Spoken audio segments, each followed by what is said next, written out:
সবার সামনে মন্ত্রীকে অপমান করার কারণে মন্ত্রী এবার শেহজাদকে পুলিশের হাতে তুলে দিবে। এদিকে আবার রিশাদ ফাতেমা তার বিয়ের কাগজটি শেহজাদের হাতে তুলে দিবে।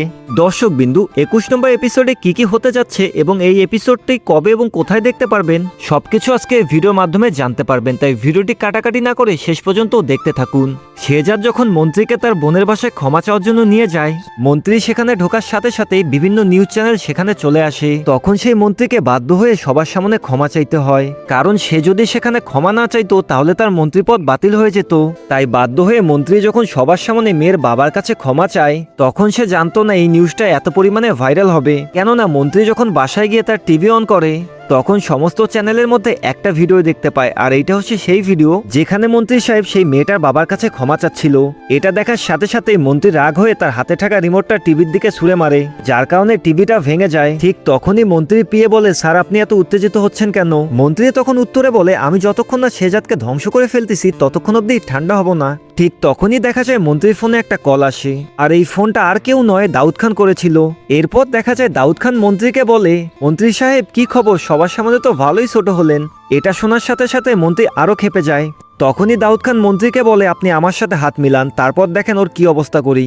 যেহেতু মন্ত্রী শেহজাদের কারণে সবার সামনে ছোট হয়েছিল, আর এটার বদলা নেওয়ার জন্য মন্ত্রী দাউদ খানের সাথে হাত মিলিয়ে ফেলে। এরপর দেখা যায় দাউদ খান আর মন্ত্রী দুজনে মিলে কিছু একটা প্ল্যান করতে থাকে। দুইজন পাওয়ারফুল মানুষ একসাথে হলে শেহজাদের কি হবে। এদিকে আবার দেখা যায় রিশাদ তো ফাতেমা তার বিয়ের কাগজটা তুলে ফেলেছে। এরপর রিশাদ সরাসরি শেহজাদ খানের অফিসের মধ্যে চলে যায়। অফিসের মধ্যে থাকা দারোয়ান তাকে আটকিয়ে দেয়। তখন রিশাদ দারোয়ানকে বলে, শেহজাদ চৌধুরীকে আমার কথা বলেন, আর এটাও তাকে বলেন ফাতেমার বিষয়ে কথা বলবো। ঠিক তখনই দারোয়ান শেহজাদ চৌধুরী পিএকে ফোন করে। এরপর দারোয়ান যখনই রিশাদের কথা তার পিএকে বলে, তখনই তার পিএ অনেক বেশি ভয় পেয়ে যায়। কেননা ফাতেমা শেহজাদ চৌধুরী পিএকে আগেই বলেছিল কোনোভাবেই যাতে রিশাদ শেহজাদ চৌধুরীর সাথে দেখা করতে না পারে, যার কারণে শেহজাদের পিএ রিশাদকে ভিতরে ঢুকতে মানা করে দেয়। আর দারোয়ানকে বলে সে যাতে ভিতরে কোনোভাবেই ঢুকতে না পারে, কিন্তু রিশাদ তো এত সহজেই হাল ছেড়ে দেওয়া লোক নয়।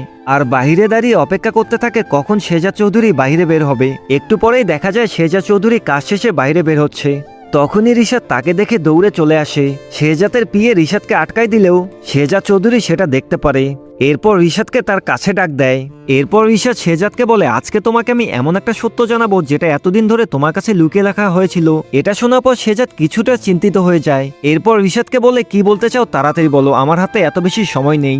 তখনই দেখা যায় রিশাদ একটা কাগজ বের করেছে, আর এই কাগজটাই হচ্ছে রিশাদ আর ফাতেমার বিয়ের কাগজটা। শেহজাদ যখনই এই কাগজটাকে দেখে তখনই তার মাথা ঘুরে যায়। তখনই শেহজাদের মাথা আরো খারাপ করে দেওয়ার জন্য রিশাদ আরো কিছু প্ল্যান করে। এরপর রিশাদ শেহজাদকে আরো বলে, তুমি যখন ছিলে না তখন ফাতেমা ভেবেছিল তুমি মারা গিয়েছো, যার কারণে ফাতেমা আমাকে বিয়ে করে নেয়, তোমার জন্য একটু অপেক্ষা করতে পারেনি। এরপর রিশাদ পকেট থেকে আরেকটা কাগজ বের করে, আর এটা হচ্ছে সেই কাগজ যেখানে ফাতেমা তার স্বামীকে মৃত ঘোষণা করেছিল। এগুলা শেহজাদ দেখার পর অনেক বেশি ভেঙে পড়ে, আর এই সুযোগটাকে রিশাদ কাজে লাগায়। এরপর রিশাদ শেহজাদকে বলে, তুমি কিন্তু আমার বউকে তোমার কাছে রেখেছো, আর এটা যদি বাইরের লোকজন জানাজানি করে তাহলে তোমার মানসম্মান কোথায় যাবে একবার ভাবো। তাছাড়াও তুমি কিন্তু অলরেডি আমার বোনকে বিয়ে করে ফেলেছো। আর তখনই দেখা যায় ঋতু সেখানে চলে আসে। এরপর শেহজাদের হাত ধরে বলে, আমি এই শেহজাদকে চাই না, আমি পুরনো গোলামটাকেই ফিরে চাই। দর্শক বিন্দুরা, তাহলে কি শেহজাদ এতগুলো সত্য জানার পরে সত্যি সত্যি শেহজাদ ছেড়ে গোলাম হয়ে যাবে? এছাড়াও ফাতেমা তার মা এই বিষয়টি এতদিন ধরে তার কাছে গোপন রেখেছিল, এটা জানার পরে তাদেরকে কি ক্ষমা করে দিবে নাকি তাদেরও বিচার করবে? সবকিছুই আমরা 21 নম্বর পর্বে জানতে পারবো। আর এই 21 নম্বর পর্বটি আগামী শনিবার অথবা রবিবার তাদের অফিসিয়াল ইউটিউব চ্যানেলে দেখতে পারবেন। এখন কথা হচ্ছে, যারা যারা চান শেহজাদ চৌধুরী ঋতুকে ডিভোর্স দিয়ে ফাতেমাকে বিয়ে করুক, তারা ভিডিওর মধ্যে একটা লাইক দিয়ে অবশ্যই আপনাদের মতামতটা কমেন্টের মাধ্যমে জানাবেন। সকলেই ভালো থাকবেন, সুস্থ থাকবেন।